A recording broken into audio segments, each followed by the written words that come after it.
microphone control. Hello? Nope. Which is why we should test these microphones before the program begins. We can hear you. Tony looks like he can hear it. You can hear you can hear me, Tony. Bobby can hear me. Can anybody hear me? Huh? I can hear you because I'm sitting across the desk from you. Right. I can't hear you in my head. In here. No. So, Bobby and Tony, if you guys are on, maybe you can chit-chat amongst yourselves. Yeah. Well, are we live right now? Because welcome to Pastor's Perspective, if we are. And Tony the Magnificent joins me with the Venerable Brian. And we hope that you guys are tuned in and ready to go, right, Tone? Yes. Ready to go. That's right. Yeah. Brian, can you hear us on the other side? I can hear you. Can you hear me? No. Yes. Can you hear me? But I can't hear you in here. Okay.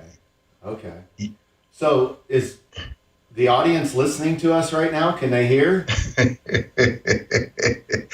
Who knows? Yeah, who knows? We don't know. I tell you. So, okay. Talk, you guys. I can hear Pastor Brian well. Okay, yeah, I can hear you. I can hear you in my ears now. I can hear too. So the question, Brian Perez, is: can anyone out in our audience hear us? Yes. They can. Apparently they could hear us. But a different... Bobby sounds weird, though. A different studio had control of the headphones. So that's why we couldn't hear anything. It's just the way this thing is built. A different studio? A different studio. Wow. I mean, one of our studios, not like somewhere far away. No, I thought somebody had hijacked us. No, not like that. No. Another country or something. No, not quite. But anyway, so yes, everybody on the radio could hear me saying, I can't hear myself and everything else. But wow. So you were saying... I apologize if my anger got the best of me, but anyway. You were the person saying, hey, can you hear me? Can you hear me? Yeah. It was me this time. Yourself. Yes. Oh, wow. That's how it is. You point one finger, you got three pointing back at you. But anyway, that's resolved. Welcome. Well, it's a frustrating thing. If anybody's ever done radio, they could absolutely be sympathetic. If no one has, I'm sure they can imagine you're going live and yet we don't have sound. And so what are you going to do? I mean, you're sitting in a chair and you're expressing, I don't have sound. There's not a whole lot you can do except feel frustrated and humiliated. And, this was just a great opportunity for us to showcase our great Christian character in this moment, guys. Yes, and I failed. But, Well, no, unless you had admitted that, nobody would have known. I would know, of course, because I saw the look on your face. But nobody, and I would not have said anything. I would have kept that between us. Well, thank you. I appreciate that. But listen, I'm guys, an open book. This happened to me Sunday morning. I got up to speak on Sunday morning. Wow. And, I had the flu last week. Some of you guys know that. Bobby, of course, you were here for the week. We were going to hang out and have all kinds of fun. And I ended up hanging out somewhere else, not having any fun at all. Wow. Hanging out in my bathroom for 3 or 4 days. So anyway, I came Sunday. I felt okay. I'm well enough to come and teach. But I felt really kind of disoriented and just sort of like, okay, this is, you just got to do it sometimes, regardless of how you feel. And I get up to the microphone and the mic doesn't work. And it's kind of like adding insult to injury. And then, a few other things happen. I think, okay, wow, this is just one of those days. Yep. And now another one of those days, yeah. But we're all happy now. But we're all happy. We're all happy. Right. You can hear us. Oh, and by the way, Pastor's Perspective is sponsored by Calvary Chapel, Costa Mesa. My name is Brian Perez, Brian Broderson, Bobby Conway, Tony Clark here, answering your questions. Yes, we can hear you. Yes, you could hear us. Even though I thought you couldn't hear us, you could hear us, and we're thankful for that. And it's just the way modern technology is. But think of all the great things modern technology can do when it does work. And that's just amazing when that happens. In fact, want to let you guys know we have today's Tuesday, so it's Tony Clark Tuesday, and we're also streaming today on the Calvary Chapel Newport News, Virginia Facebook page. But wait, there's more.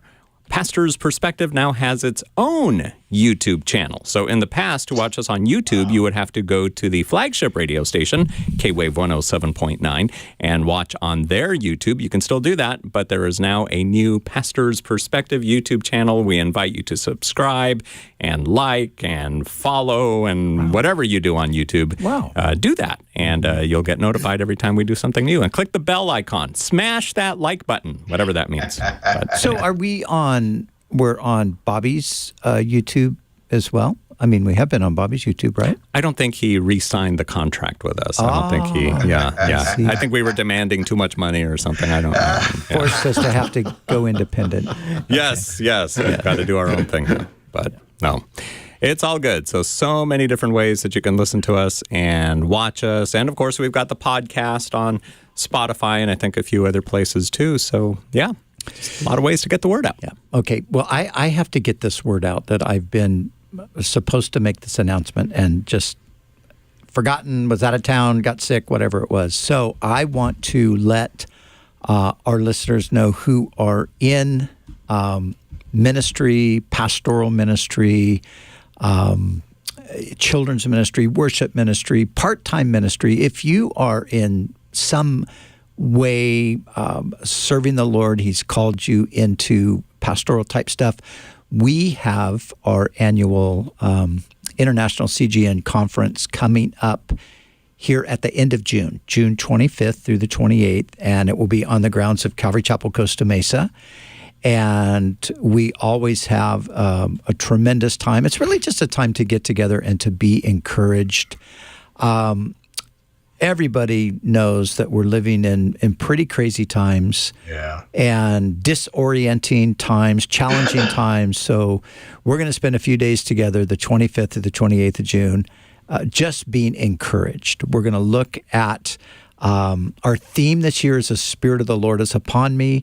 You know, that great prophecy, Isaiah 61, which was a prophecy of Jesus. He, when he stood up in the synagogue in Nazareth, he opened the scroll and read from that passage. The Spirit of the Lord is upon me, has anointed me to preach the gospel to the poor and to heal the brokenhearted and all of those wonderful things that he said there. So we're going to break down that text this year for our main sessions. We'll have all kinds of other things going on, workshops and prayer times and worship times. So if you would like to join us for that, we would love to have you join us.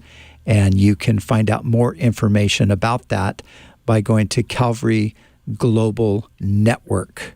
You can go to the website, Calvary Global Network, and there's also .com, I think. conference.calvarychapel.com. Yes. We'll take you there as well. Right. But again, so this isn't... it's open to all ministry workers. This isn't a pastor's conference. It's all ministry workers. Well, it is a pastor's conference, but but it's broader than that. So it's not just exclusively. Define ministry worker. Does a volunteer count as a ministry worker? Does I would say that would be the decision of the pastoral leadership of the church. They would say, hey, here's a volunteer. We want them to come to this conference. They need to be encouraged. They're a vital part of what's going on. Yeah. So yes, it would include that. But, awesome. But it's not the kind of thing that just anybody says, hey, you know, I need to get some encouragement too, so I'm just going to sign up. No, I've never, we had a conference. We had a church planting conference a while back, a very little church planting conference, and one guy showed up, and he was older than I was, and he's like, I don't know what I'm doing here. I don't know. I heard about this thing, and what, a church planting? I don't want a church plant. And it's like, okay, well, we're glad you came to a church planting conference. Then the whole time he kept saying, I can't hear you. Turn it up. I can't hear what you're saying. So we don't want to repeat that. No. Wow. So, awesome. I guess that means the entire staff of the radio station will want to come, and they qualify. They do, yes. Yeah, you guys definitely. The senior pastor said so. Ministry workers. Yes, definitely. So ministry. I have just one question, though, before we jump in, and this question is for Bobby. How was your week last week? How did you and your dad do? Did you guys have a good time? Yeah, we did. We had a wonderful time. We just relaxed, and then unfortunately, when we got back, my dad got the stomach virus as well. And fortunately, I've been able to, get around that. But yeah, he was in your boat, and he's doing better now. So yeah, it was great though. We hated to miss you.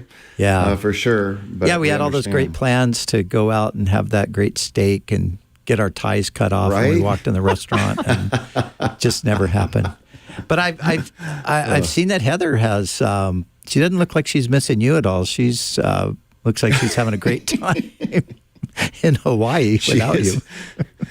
Yeah, she is having a great time hanging out with our daughter. Now, did your daughter? Did she move to Hawaii now? Did they move? Yeah. Oh wow. Yeah. Okay. They live there. So her husband's a Navy officer. So they've got 2 years to live out there. So I'll be out there eventually here. Yeah. Cool. Very, very cool. Okay, all the personal stuff is past, and well, wait, Tony might have something. Serious business here. Tony? Well, Tony and I, we had this conversation before we were on air. Got it. Okay. We had the conversation about the Laker-Warrior matchup that's coming. Ooh. Oh, yeah. I'm looking forward to that. Tony is torn. Oh, he is a man torn betwixt the two.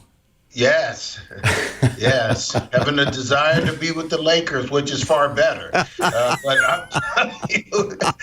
I'm struggling. This is a tough series. This is going to be a tough one. Yeah. Well, at least one way to look at it is whoever wins, you'll be happy. Maybe not as happy, but still. Yeah, I would. That's a true statement. I would. Yeah, and whoever wins, it's a win for California. So that's, Yeah, it is. Yep. It is. And California needs to win. We need. Yeah. Yes. We got the rain. Now we need the win. All right. 888-564-6173, 888-564-6173. Brian Broderson, Bobby Conway, and Tony Clark here to answer your questions until 4 p.m. Pacific time. 888-564-6173. Let me do one question from Facebook really quick, and the phone lines are filling up, so we'll get to that after. But this one from Facebook: what would you as pastors tell someone whose boyfriend or girlfriend cheated on them to do? The girlfriend, boyfriend wants to work it out, however, wants to keep the other person involved in their life. Again, it's a boyfriend-girlfriend situation, not husband-wife, but what would you say to our Facebook questioner, Brian? I would say move on. Trust the Lord. He's got something better for you. I mean, people do make mistakes. People do sin. People do slip up. And we do forgive people, but this one's a little bit concerning in as much as there's sort of the caveat of I want to work it out, but the other person still needs to, in some way, it sounded like be part of the picture, which I don't think so. Right. Yeah. I don't think Tony or Bobby would disagree with that. But do you have any other advice? No. Okay. Very good. Thanks for sending in your question on Facebook. Now we're going to go to the phones at 888-564-6173. Kaylee in California, you're on. Welcome. Hi. Thank you for taking my call. I just was wondering, a couple of things are that remind me of something in the Bible. Like for artificial intelligence being progressing so fast, it's not that far that it will know all the languages and people can talk to each other via AI technology without any barrier because it can understand all languages and translate. So would that be something close to the Tower of Babel and a sign of times to come? And the other is that also in genetics, now people can basically manipulate the DNA and extract something. So it's not that far, it's conceivable that in future people can extract like 12 tribes of the DNA of the 12 tribes of the Israel, and then that way we could have 12,000 of each. So these are two questions I had. Okay. Tony, what are your thoughts on AI and DNA? Wow, that right there is just that was just incredible. I've never heard of this in my entire days. However, the Tower of Babel, when in Genesis 11, when all the people spoke one language, then God came down and confused the languages. Well, that the reversal of the Tower of Babel was Acts chapter 2, Pentecost, was the reversal of what took place at Babel. But, being able to have artificial intelligence and computers that can understand languages, that's just an advancement of technology. I wouldn't put that in the category of the, another Tower of Babel. And finally, there's no need for artificial intelligence or DNA tapping into DNA to create the 12,000 from each tribe of Israel, because the tribes of Israel were never lost, number one. And number two, the tribes of Israel are already known. So there's no need for artificial intelligence to conjure up or clone 12,000 Jews with this technology. They're alive and well, and they know what tribe that they're from already. Kaylee, thanks for your call today on Pastor's Perspective. And there has been a lot of talk about, like this whole chat GPT thing and how it's going to take over everything. And so, yeah, what Kaylee brought up, it's the fountain of knowledge. It's just crazy, everything that we now know and can know. And so Tony, you don't think it's directly related to the tower? It's not like a modern day Tower of Babel or anything like that. I wouldn't look at it that way. However, some people, may make the connection, but I don't see it. Brian, any thoughts?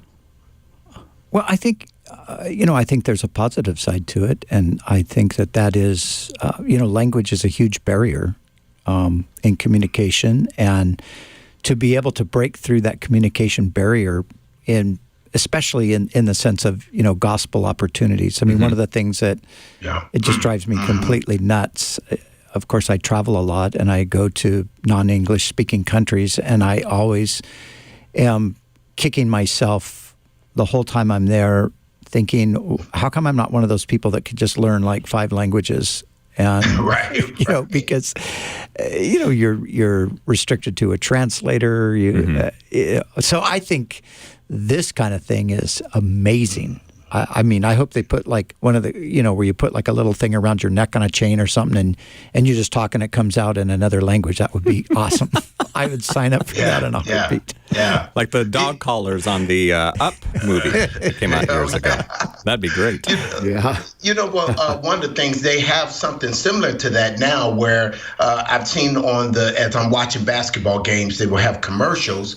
And so Joel Embiid is playing everybody in 1-on-1. And so this big tall guy comes up to the guy with the megaphone, and he says something in his language, and he told him to turn the megaphone on, and it says, "I got next," and the crowd goes crazy. So you're able to speak in your language into your phone, and then the phone would translate what's being said. So those barriers are being crossed already, and that is a positive. And I can see someone calling it Operation Tower of Babel, but I wouldn't say that it's an actual Tower of Babel. It's just something that brings the languages together. So, Bobby, what about this, the DNA thing that she asked about, the replicating of the 12 tribes of Israel? I mean, I guess the hard part is, like, if anybody claimed to be a part of any one of those tribes, even today, how could we know that?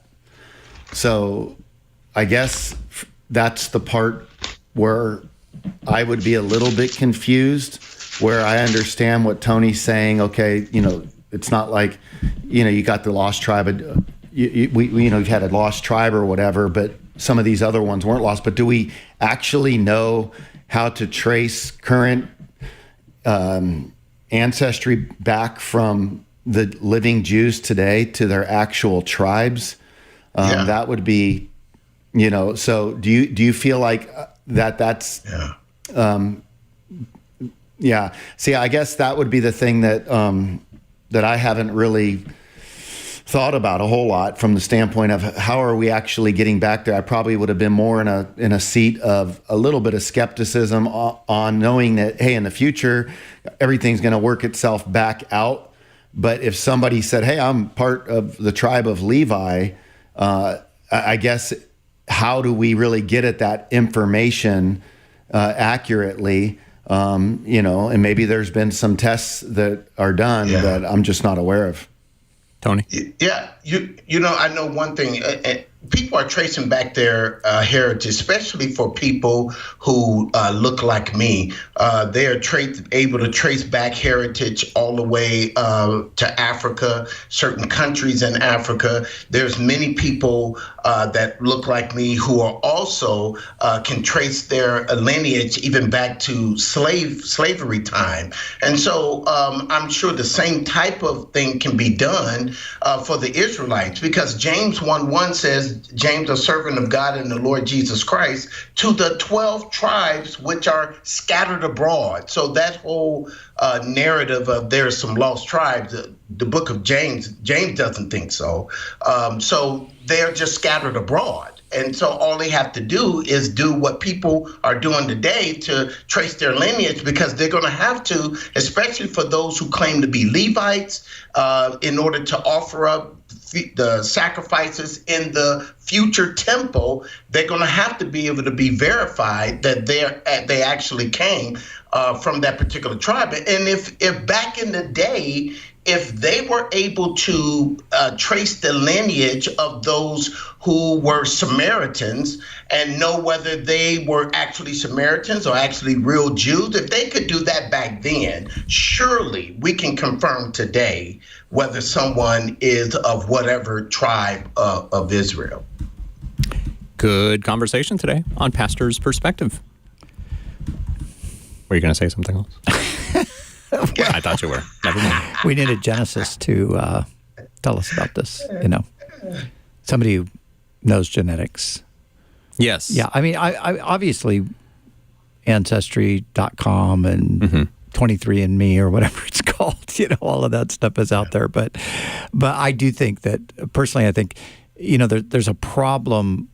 First of all, there's generalizations. I mean, they can give you kind of general ideas of where your family came from and, what your nationalities, various ethnicities or nationalities might be. But it's when you start getting into the details that you have a problem. Now, among the Israelis, of course, anybody who is named Cohen means priest. So any Jewish person with the name Cohen, they're automatically like, hey, I'm a priest right here. So, just, you got a temple, sign me up. I'm Ronnie Cohen. So Ronnie Cohen's a friend of mine. Oh. So, but yeah, some of that stuff is, who knows. All right, give us a call. Kaylee, thank you for your call. Now we're going to talk to Alice in California. What's going on, Alice? Hi, thank you for calling my call. You bet. I have a question regarding when Jesus died on the cross, was it Jesus who died or God who died? And the second one is, who raised Jesus from the dead? Is it God or the Trinity? Because in Romans 6:10 and 10, I think 6:10 to 11, the Spirit of God will raise him, and then God will raise him. But some people said it's the Trinity who raised him from the dead, meaning Jesus is included in that resurrection too. So raised him from the dead. So did Jesus help raise himself from the dead? Is that what you're asking? Yeah, is Jesus meaning the Trinity or just God and the Spirit who raised him from the dead? Well, the Bible actually refers to his resurrection being God raised him from the dead. He said, no one takes my life from me. I give my life. I have the power to lay it down, and I have the power to take it again. So Jesus attributes a resurrection to himself. And then Paul says that he is declared to be the Son of God in power by the resurrection from the dead. The Holy Spirit is attributed to raising Jesus from the dead. So, when you think of God as Trinity, you can't, and going back to the original question, did God die? No, well, God cannot die. The whole point in Jesus taking on humanity was that someone needed to die. And of course, God can't die because he's God and he's eternal. But Jesus, the man, died. And he, as the man, died for our sins. So, but when it gets to the Father, the Son, the Spirit, there's a distinction between the three, but then there is an unbroken oneness as well is difficult for us to understand. But you can't sort of, pull one out and say, okay, well, this one was, he wasn't there when this was happening. He was over here doing this. And then the other two were, no, this one was doing this, So it's it's a little bit difficult, but I think we just have to understand that God is Father, Son, and Spirit, and and each one are working together in all of these various things, whether it be creation or resurrection. They're all working together. Tony Clark? Yeah, what Pastor Brian said is most definitely right. God cannot die. But this is the purpose of why he put on humanity. So he, just like Hebrews 2:9 says, he can taste death for everyone. So he put on humanity to pass through death. And that's how Jesus died. Jesus, as being God the Son, died by putting on humanity and passing through death. And so and that whole thing about the Trinity, they're three but one, and they're equal and co-equal in power and authority and honor. And it can be confusing for some people who don't fully understand the interactions of the Trinity. Does this help you, Alice? Yes, thank you very much, because I heard I think it's Catholic who said that, well, I'm not Catholic though, but just said the past, it's not a pastor, they said that, it's God who actually, when people said Jesus is not Jesus, it's God. Mm-hmm. So I said, that's not right. That's why I need the confirmation. Thank you very much. Okay. Yeah, it is challenging because, again, it's not God, obviously, in the sense that the eternal God somehow died. But we do in Scripture see that the blood that Jesus shed is referred to as God's blood.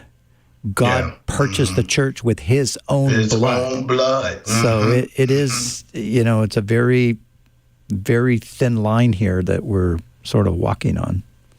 Bobby, what do you think? Yeah, maybe a way to look at that is, his own blood is the blood that he assumed in adding the incarnation of Jesus to his triune self.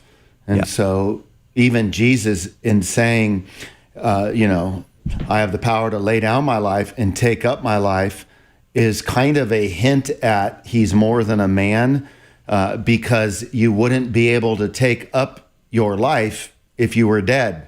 And so he's letting us even know in a cryptic way through that statement that he is going to be able to partake in his own resurrection. And that is because his divine nature was completely conscious through the whole process. Tony? Yeah, I think that whole hypostatic union of Jesus being fully God and fully man, we won't fully understand it until we get to heaven, because there's aspects of it that is just too much for our little brains to be able to reconcile it together. But we know it's true because the scriptures speak of it. But yeah, definitely that's how Jesus passed through death, by putting on human flesh to pass through death. He, by the grace of God, tastes death for everyone. He was made a little lower than the angels, the Bible says. Break time on Pastor's Perspective. We'll be back in a couple of minutes with more of your questions, so keep those calls coming. 888-564-6173 is the number.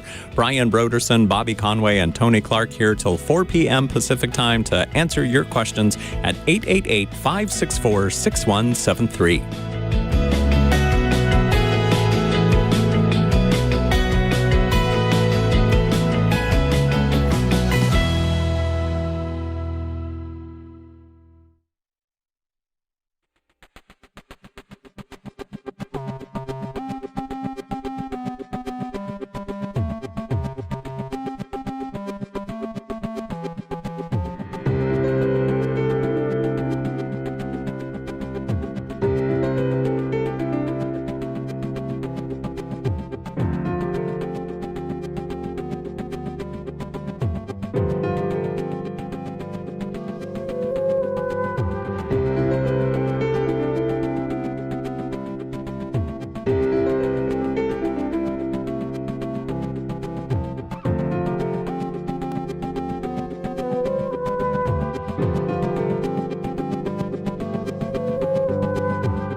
We're back on Pastor's Perspective. Thanks so much for listening and for watching on Facebook and YouTube, including the new Pastor's Perspective YouTube channel.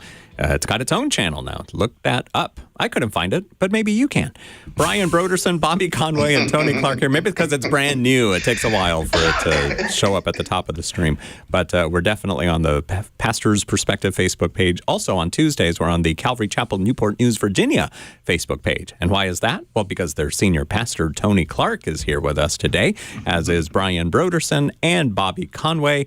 For another 25 minutes or so, give us a call at 888-564-6173, 888-564-6173. Let's do another Facebook question super quick before we go back to the phones. Kathy and Paul sent this one in. I attended a funeral last weekend. I was thinking about where the concept of funerals as we know them came from. Do modern-day funerals have biblical roots or Christian heritage? Bobby, what do you know about this? Funerals, I would imagine, have been around in all cultures where people commemorate the dead. So we definitely see funerals taking place in the Bible, and they would even have professional wailers that would be a part of these funeral processions. Imagine that. You talk about like when East meets West and it feels like a kind of a different setup. Imagine going to a funeral in the West and you bump into some people and they are just crying out, their heads, man. But it's all a performance. They're paid to do that. And a lot of that was considered breaking the ice in order to get people's emotions out. And so you had some people, they would show up and they would just start crying. And I would say, so certainly funerals have been a part of all the different cultures that are out there, but the way that different cultures will practice funerals will look different. I mean, some cultures practice, burial, others practice, burning the body and cremation as one of the ways that they go about this. When you go to Jerusalem, it's really nice because they really value remembering the dead. And you'll see on the graveside rocks on top of the tombs and where people are lay. And what's really special, like if you ever go like to Oscar Schindler's graveside, there are rocks everywhere. And basically the rock, you leave a rock and it's just a symbol of you're still remembered. Thank you for your impact. You're not forgotten. And you can look at those whitewashed tombs across the Kidron Valley and you can just see all these different tombs. And you can see some people were remembered more than others, and it's a great, powerful reminder in our own life, what kind of an impact are we going to leave on those behind us? Other people in particular cultures, like in Japan, the way they honor the dead will look different. Some people want to get people in the ground immediately. Some people wait. In Japan, there's a lot of ancestral worship that takes place. In fact, the gospel taking root in Japan took a lot longer than other places in the world. And part of the reason is it's almost unthinkable for a Japanese to come to Jesus and abandon their ancestors because they are raised in such a culture where everything's about honoring and caring for their ancestors. And so it feels like you're abandoning your ancestors to go to heaven and leave them. And so that plays into missional living, how you help them understand death in their culture and how do they unpack from some of this stuff. So yeah, I would say funerals have certainly been around and it's in the Bible as well. Tony Clark? Yeah, there's evidence of funerals and what we call funerals all the way back to 4000 BC with the Egyptians because of the embalming and that sort of thing. So one of the things that we have to understand is the ones that we see as far as celebrated today, the funerals today in the church, those are the ones that is supposed to be a celebration of promotion, meaning that the believer or the person that's there has been promoted to go to heaven, and therefore this is the celebration of that individual. And people don't realize is that there's a difference between a memorial service and a funeral. A funeral is when the body is there, and a memorial is when you just have a picture up of the person, and then you just celebrate that person going to heaven. The problem is that today they putting everybody in heaven, and that's where the problem comes in. So now funerals have taken on a different flavor, where they were first celebrating the promotion of the individual to heaven. Now they're celebrating everyone who's died and putting them into heaven, and that's the problem that we have. Kathy and Paul, thank you for sending in your question on Facebook Messenger. And now we're going to go back to the phones at 888-564-6173. Here is Ezekiel in Wisconsin. What did you want to know, Ezekiel? Hello, pastors. I want to find out about Jephthah. So the Bible says his daughter, when he came back and she welcomed him. The daughter asked to go and bewail her virginity. First of all, I wanted to know what that meant by bewail her virginity.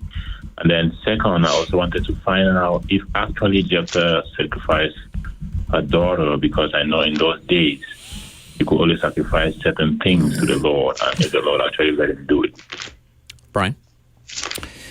Yeah, to wail her virginity would refer to the fact that she was either going to die unmarried and childless, or she was going to be consigned permanently to singleness and childlessness. So, it's a very hard passage. People have struggled with the passage forever. And it does, on the one hand, as you read it, Jephthah makes this foolish vow that if the Lord gives him victory, whatever comes through his door when he comes home will be offered as a burnt offering. And it's his daughter who comes to the door, and he's, oh my gosh, my child, what have you done? And I've got to do this. And she says, well, keep your vow to the Lord, but first give me time to go 3 months, I think it is, and to bewail my virginity. So some would read it that after 3 months, she was offered as a sacrifice. Literally, she was killed. Others would read it that no, she was put away from the option of marriage, and she spent the rest of her life as an unmarried woman, thus a virgin. And I like the second option better than the first, but I honestly don't know what the answer is to that one. Tony, what do you got? Yeah, I like the second answer as well, and I believe that that's definitely what took place with she bewailed her virginity by spending those 3 months realizing that, she would not marry and not have any children. So I agree with the second one. Ezekiel, thanks for your phone call today from Wisconsin on Pastor's Perspective. 888-564-6173 is the number. And now to California we go to speak with Marcia. Hello, Marcia. What did you want to know? Hi, pastors. Thank you for taking the call. I was wondering about the New Jerusalem Bible.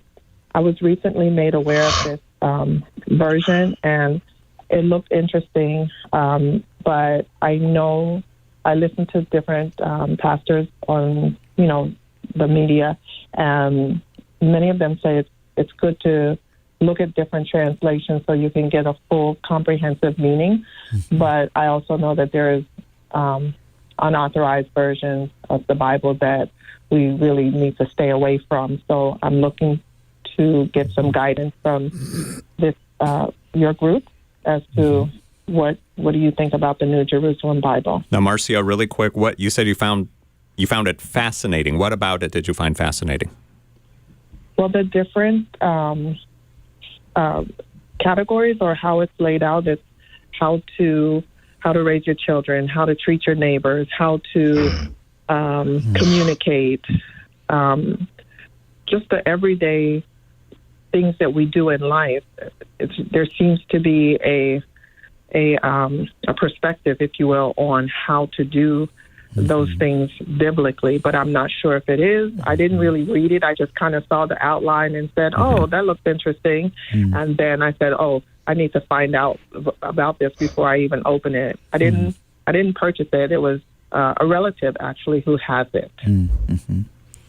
Yeah, I'm not quite sure if we're talking about there is the Jerusalem Bible, which is a Catholic version of the Bible, the Douay translation. So I don't know if this is related to that. It's the New Jerusalem. It says here it's an update to the Jerusalem Bible. An update to the Jerusalem Bible. Okay.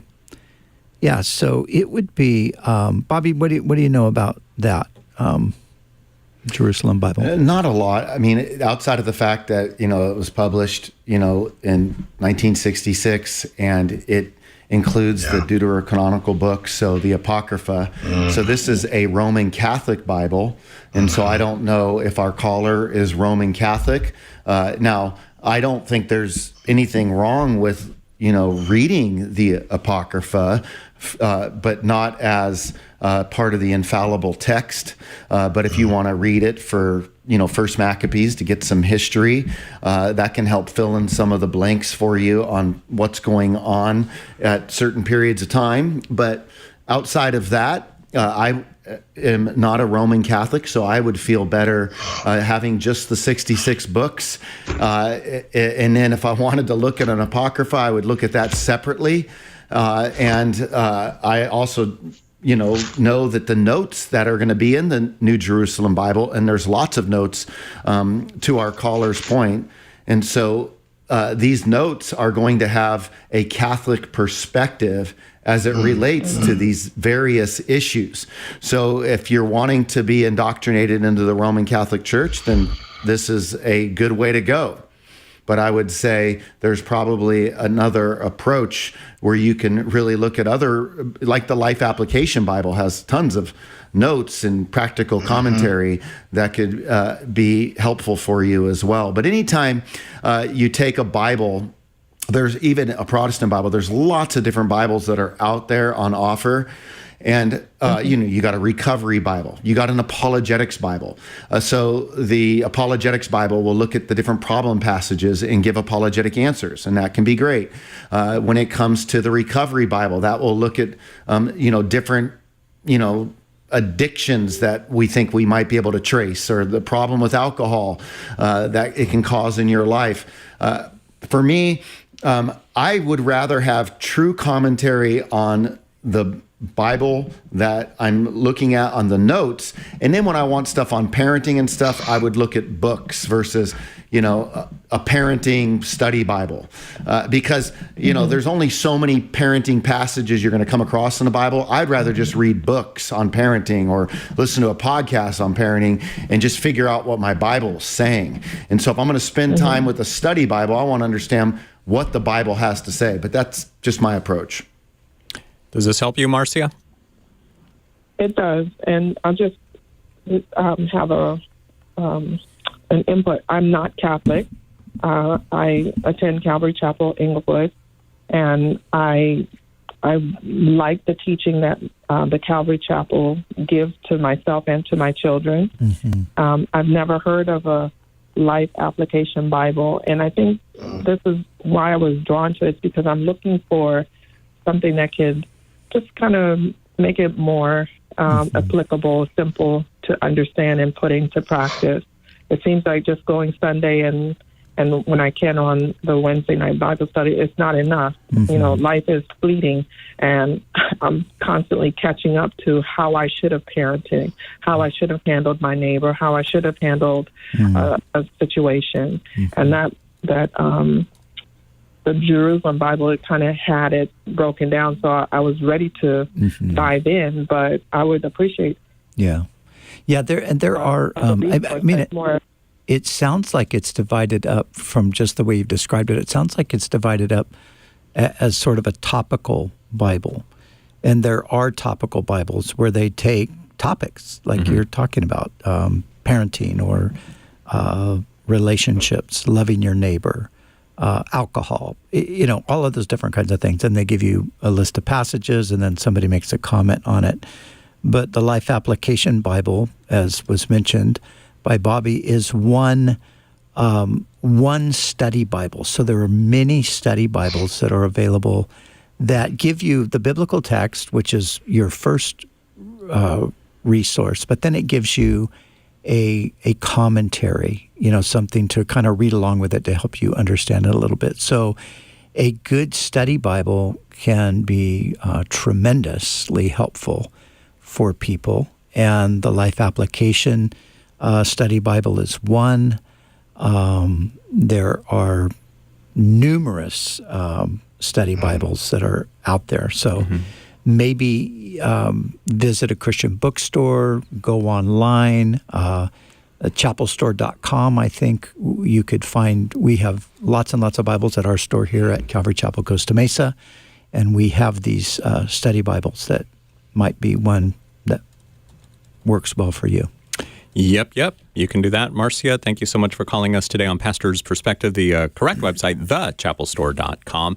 You type that in, and it takes you right to our Amazon page, and see if there's something there that you might find. If you want to visit a physical bookstore, I know Calvary Chapel Downey has one closer to you, and of course we have one here at Calvary Chapel Costa Mesa, but if you're out in Gardena, the one in Downey might be closer to you. All right. Thank you for your phone call today on Pastor's Perspective. 888-564-6173 is our number. And how about we talk to Belinda? What's going on, Belinda? Hi, pastors. Yes, so Jacob's sons slaughtered like Hamor and Shechem, that whole city, about Dinah's, when they defiled Dinah, the sister of Joseph. And the same brothers are the ones that sold Joseph, these deceptive brothers. They're the ones that are the leaders of the tribes of Israel. I just thought that was really interesting. Yes, a bunch of sinners, these guys. Yeah. Yeah, that's kind of the point. I was just wondering, that I was like, wait, these are the same brothers, and these are the leaders of the tribes. Okay, so I was wondering what your perspective was on that. A dear brother in Christ at my church, when I mentioned it to him, he asked me, did I have children? I said, yes. He said, are you the leader of your tribe? And are you a sinner? And I went, oh, okay, good point. Yeah. Well, in a sense, the leader is kind of not exactly. They're the fathers of the tribe, and of course, each of the tribes descended physically from them. And then in each of the tribes, there were various leaders that would be raised up at times. But the point is taken that they're sinful, and they sell their brother into slavery. They do all kinds of things that are not good. When you go to the Gospel of Matthew and you read the genealogy of Jesus, you got a bunch of sinners that are related to Jesus. And of course, if you stop and think about it, it's like, oh, right, that was the whole point in the first place, right? He shall be called Jesus, for he shall save his people from their sin. Yeah. So there was no other way for Jesus to come into the world as a human being than to be related to sinners. And so thank God he was willing to do that, right? Yes. Tony?